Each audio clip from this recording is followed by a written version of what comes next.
প্রতি বছরের ন্যায় এই বছরও আঁধারমানি গ্রামের পক্ষ থেকে 16 প্রহর হরিনাম সংকীর্তনের আয়োজন করা হয়েছিল। তো এই যে মাঠের মধ্যে হয়, এটা আমার বাড়ির সামনেই। তো চলে গিয়েছিলাম আমি হরিনামের দিনে। অধিবাস প্রথম দিন হয়, অধিবাসের দিন। তো তখনও মঞ্চ প্রতিষ্ঠা এখনও হচ্ছিল আর কি, মঞ্চটা তৈরি পাড়ার ছেলেরাই করে আর কি, এটা সব নিজেদের মধ্যেই করা হয়। আমি গিয়ে প্রত্যেকবারই আলপনার দায়িত্বটা আর কি নিই। তো আমি গিয়ে প্রথমে আলপনাটা দিয়ে দিলাম, কারণ এরপরে তো ঠাকুরকে আনা হবে।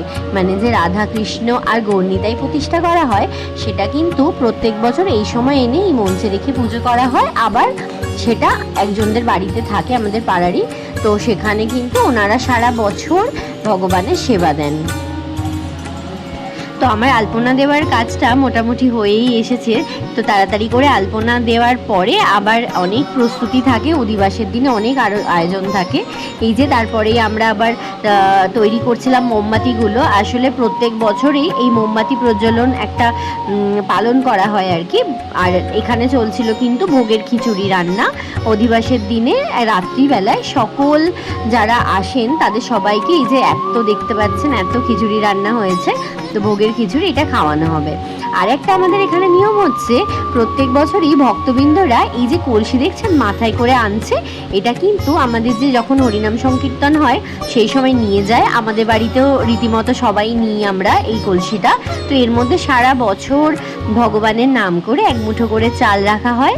চাল, টাকা পয়সা যে যেরকম রাখতে পারে, এবং এই অধিবাসের দিনে সবাই কিন্তু এইভাবে এসে এখানে দিয়ে দেয়। এখান থেকে এই যে বাচ্চাদের দায়িত্ব, ওরা বেশ ভালো মজা করে এটা করে।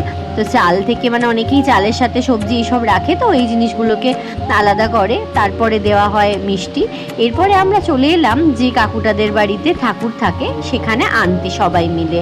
তো এসে প্রথমে এই যে আমাদের সাথে হরিনাম সংকীর্তন করতে করতে এসেছিল আমার পাড়ারই সবাই। তারপরে আমাদের রাধা কৃষ্ণ আর গৌরনিতাইকে নিয়ে যাওয়া হচ্ছে মঞ্চের দিকে। সারা বছর এনাদের বাড়িতে কিন্তু ঠাকুরের সেবা দেন এনারা, এবং এই সময়টাই কিন্তু ঠাকুরটা আনা হয়, এনে এই মঞ্চে এখানে রাখা হয় অধিবাস থেকে।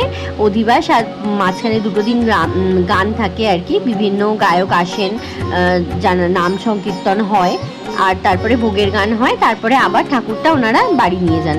এরপরে শুরু হয়েছিল ভগবত পাঠ। ভগবত পাঠের পরেই কিন্তু এই যে দেখছেন বয়োজ্যেষ্ঠ পাড়ার যেনারা থাকেন ওনাদেরকে নিমন্ত্রণ করা হয়। ওনারা এসে এই যে প্রদীপ প্রজ্বলনের যে কাজটা ওনারা করেন, এবং ওনাদেরকে বরণ করে নেওয়া হয়। পাড়ারই সব ছোটো ছোটো ছেলেমেয়েরা বরণ করে নেয়।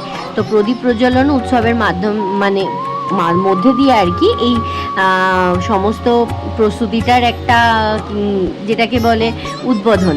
তারপরে এখানে হচ্ছে পুজোর প্রস্তুতি শুরু হয়ে গেছে। পুজো মানে হচ্ছে অধিবাস পুজো, আজ থেকেই ঠাকুরের পুজো শুরু হবে। এরপরে চলছিল আরতি, অধিবাস পুজোর সাথে সাথে আরতিও হচ্ছে। এইদিকে কিন্তু গানও শুরু হয়ে গেছে, আরতির গান হচ্ছে। এনারা কিন্তু আসর জাগান মানে 16 প্রহর গানের মধ্যে প্রত্যেক এই যে শুরু হলো এই দিন থেকে একদম ভোগের গানের দিন পর্যন্ত কিন্তু এক মুহূর্তের জন্যও গান বন্ধ হয় না। যাদের আর কি এরকম আছে পাড়াতে তারা নিশ্চয়ই জানো, বা যাদের নেই তারা জানবে যে এরকম নিয়মটা হয় কিন্তু। এরপরে এই যে এদিকের পুজো আচ্ছা শেষের পরে সবার শেষে ছিল ভোগ বিতরণের পালা। তো পাড়ার সবাই মিলেই ওই স্বেচ্ছাসেবক হয়ে আর কি, পাড়ার সকলে মিলেই এই যে মাঠের মধ্যেই এখানে বসিয়ে খাওয়ানো হয়। বেশ একটা উৎসব মুখর দিন, বেশ ভালো লাগে। এই 4টে দিন আমরা সবাই একসাথে হই, খুব আনন্দের সাথে এই দিনগুলো কাটাই। এরপরে আমার মা সবাই এখানে খেতে বসে, এখানে মানে সকলে এখানে নিচে বসে খাওয়া হয়।